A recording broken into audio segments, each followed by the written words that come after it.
Welcome, everyone. Thank you for coming to our session titled Lessons Learned from an Intervention to Support and Retain Early Secondary Mathematics Teachers, Early Career Secondary Mathematics Teachers. I'm Lisa Amick from the University of Kentucky, and I'm joined by my colleagues Travis Whelan from the University of Houston, and then Maria Campitelli, who is retired from Florida International University. So we are just three members of a much larger research team that expands East Coast to West Coast. And this is a list of our members. Some have been part of our team since it began in 2014, and others have joined in along the way. All of us have common interest in both mathematics education, as well as making an impact in teacher retention. Our research team is part of a much larger organization called the Mathematics Teacher Education Partnership, or we abbreviate as MTEP. This partnership consists of over 40 secondary mathematics teacher preparation programs across the country, and they work together to redesign programs in a way that addresses the national teacher shortage, as well as they aim to transform teacher preparation programs in a way that supports candidates before they enter the program, during the program, and then after graduation as well. So MTEP has 5 research action clusters, or RACs, research teams. And so, as I mentioned earlier, they start all the way from recruiting candidates into the program and then supporting them in the early years. So you can go through and look at the different RACs that we have, the 5 RACs, all the way from program recruitment, active learning, focuses on reforming freshman and sophomore level mathematics courses, developing clinical experiences, focuses on practicum and student teaching experiences and making sure they're meaningful. Modules focuses on developing math knowledge and habits of mind for mathematics teachers. And then we are the STRIDES RAC, which stands for Secondary Teacher Retention and Induction in Diverse Educational Settings. And our work focuses specifically on the issue of teacher attrition and finding ways to support early career secondary math teachers in a meaningful way that directly impacts their longevity in the field.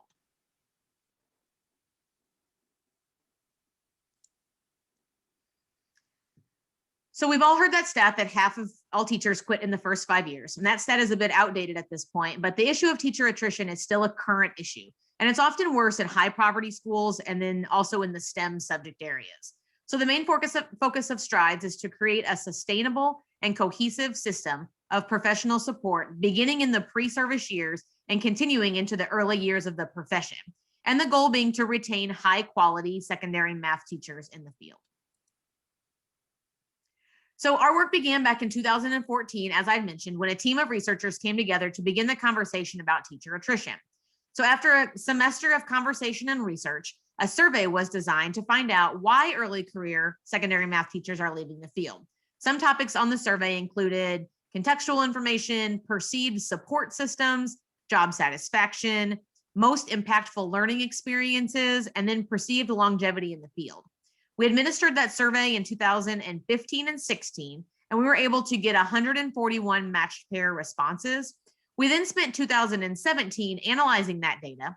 2018 consisted of us designing an intervention based on the data that we felt that would support our teachers in a meaningful way. And then in 2018, 19, and 20, we implemented those interventions using our program graduates across several institutions, using PDSA cycles to make changes and improvements along the way. And then this last year, 2020 to 21, we have spent disseminating our lessons learned.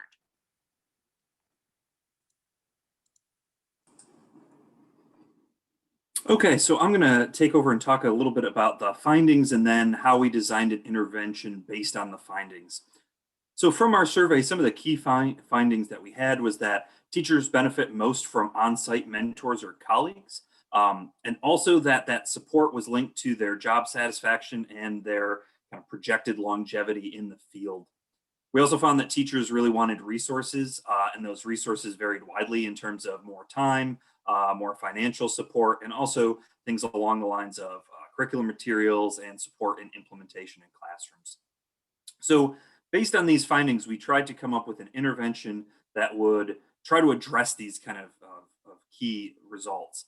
And so we were looking at how can we create collaborative groups that really leverage on-site support and then help give some of these other supports that they're talking about.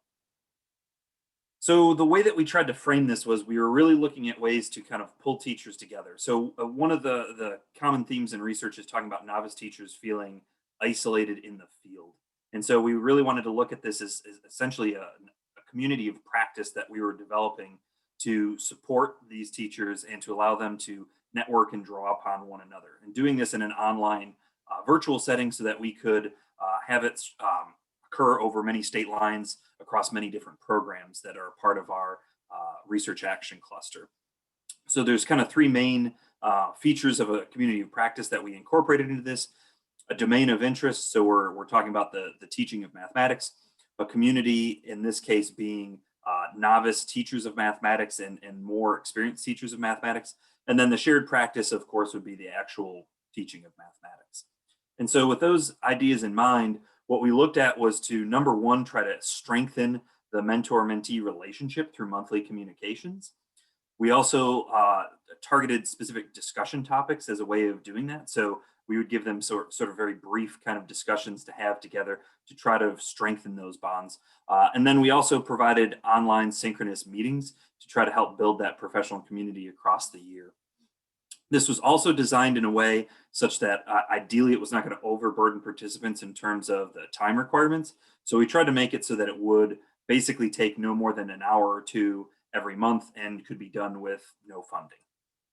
So our work started in the 18-19 academic year, where we piloted our first year of data collection in the intervention.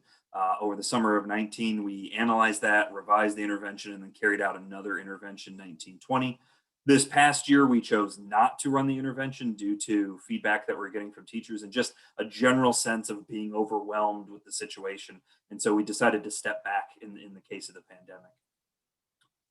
In terms of the details for the intervention, so like we talked about earlier, we had online meetings, we had Zoom panels with experts, and collaborative readings and discussions that they would have. And then we tried to encourage them to network with other networks, in particular state level networks and NCTM affiliates.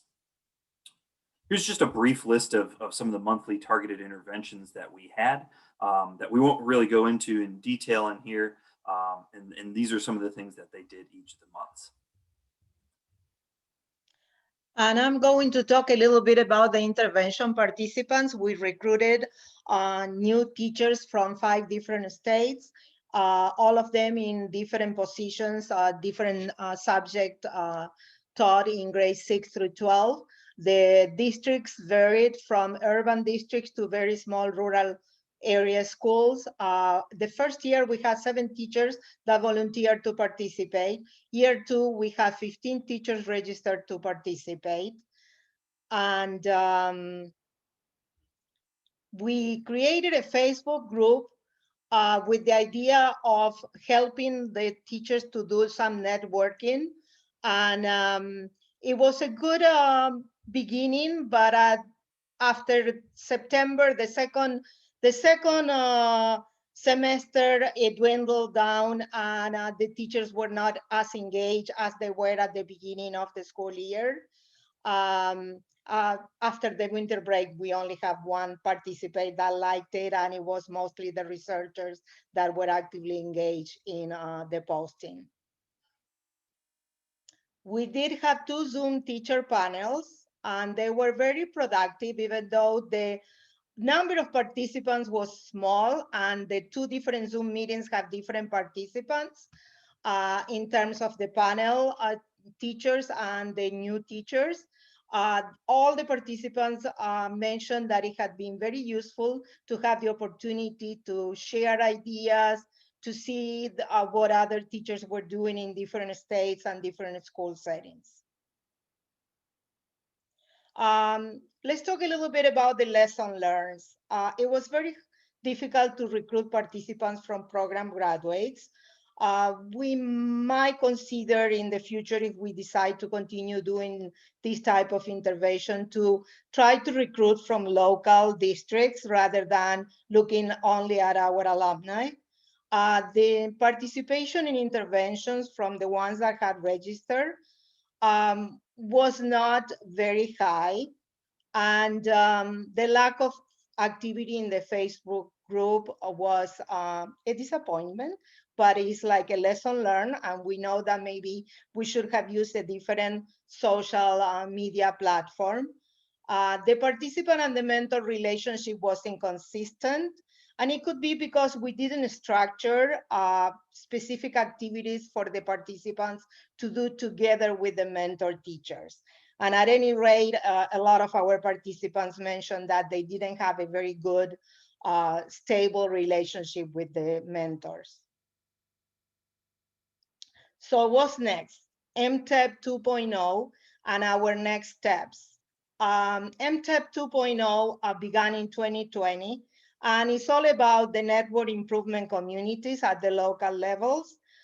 These are like scientific learning communities where the local groups can look at a specific aim, look at the problems that they have, design the way to solve the program, make the program well tested, and then start all the process again and make sure that it's implemented into practice. Because research without practice implementation, it wouldn't be that good. This past year, because of the pandemic, we regrouped and we decided to do a lot of research in terms of what had happened with our interventions and what other type of interventions are available in the United States of America. For next year, we would like to see if we can come up with new interventions or to continue doing our research based on our lesson learned.